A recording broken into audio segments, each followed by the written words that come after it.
So today we're going to talk about another legal structure within the private sector, and this one's called cooperative.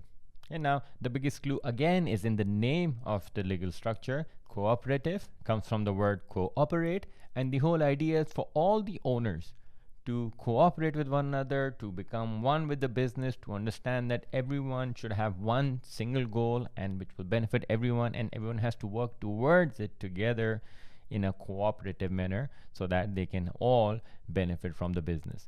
And another thing that this cooperative structure tries to solve, another problem, is that when you are a private limited company or a public limited company, and we talked about this earlier, that you have to appoint a board of directors, and that board is the one that's running the business.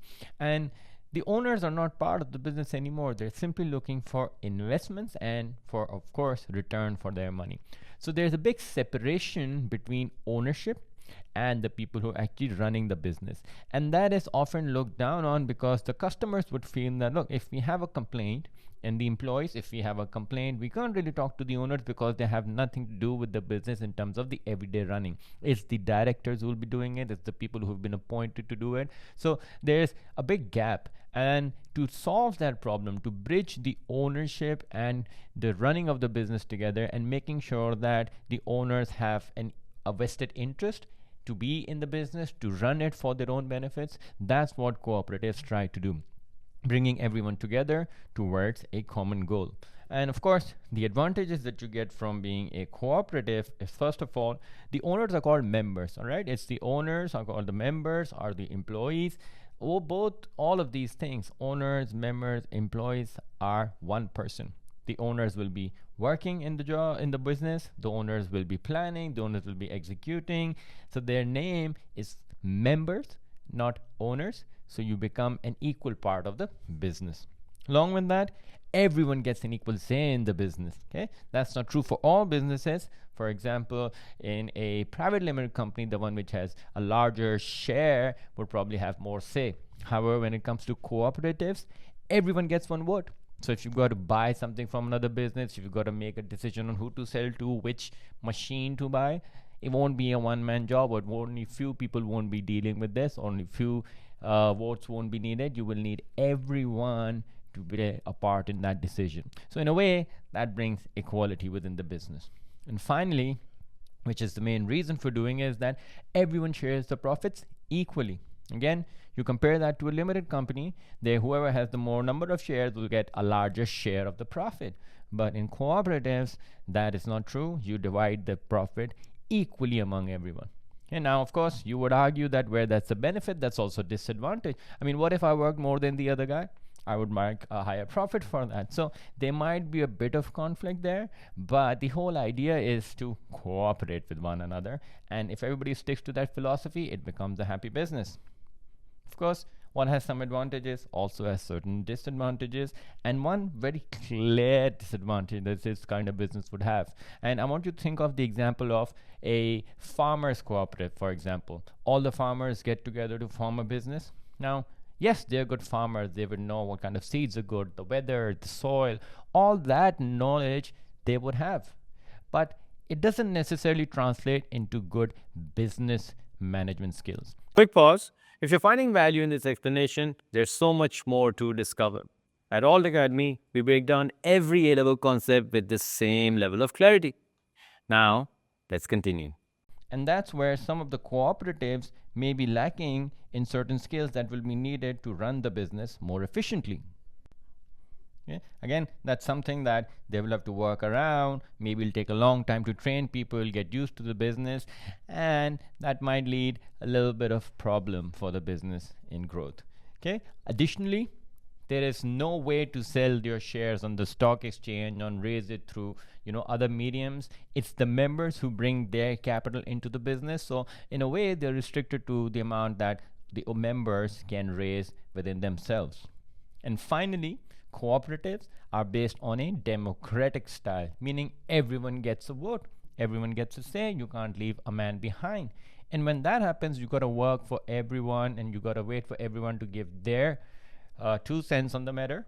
Then it's going to be a long drawn out process, and not everyone agrees with everyone necessarily. Sometimes there's arguments, there's conflict. So it might become difficult to reach a conclusion when you've got to wait for everyone to cast their vote for a simple decision. And let me explain this whole process through a little example, and again stick it to the farmer cooperatives. Just assume that these are a bunch of farmers, let's say 4 farmers within a little village producing the same thing. Okay, let's say rice.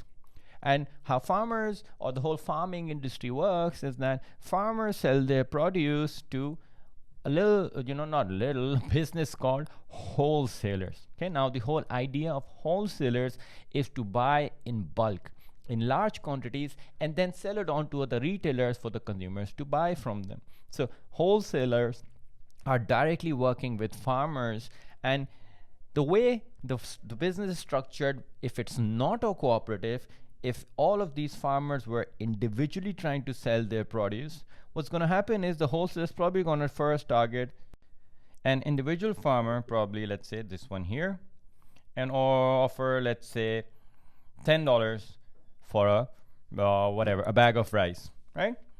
Let's say this farmer doesn't agree with that price. He's stuck on a $15 sales price. The wholesaler say, okay, that's all right. I don't have to buy it from you. I'll go to the next guy. Maybe next time he goes to this one here, offers $10. Let's say this one refuses. Eventually, someone's going to budge. And when this one's offered $10, perhaps he takes it and the wholesaler gets its wish. Now, what this does is, this guy's only sold his bag of rice for $10, and all the others are then forced to also then in the future sell it for $10 because that's the price that's been set. Now, what if these farmers smarten up and they decide we've got to form a cooperative? When they form a cooperative, then all these guys are one, right? They're together. And as soon as the cooperative is formed and they're one company, then all of them together can decide one fixed price to sell to the wholesaler. Now let's say they all agree, hey guys, $15 is the least that we're going to do. Anything more is good, but anything less than $15 we won't be selling. And that way the wholesaler then only has one party to deal with, right? Instead of having to bargain, and where the wholesaler initially had a bigger advantage in terms of the prices and setting the price, this time around it's the cooperative that has that higher bargaining power. So all in all, cooperatives are there to provide security and a guarantee of equal profits to its members, who are also the owners, and they all make all the decisions together in a democratic manner. Okay, that is what a cooperative is. Now that that's taken care of, head on over to altacademy.org to watch the rest of our A-Levels business videos. Over 60,000 students have already taken the leap. What are you waiting for?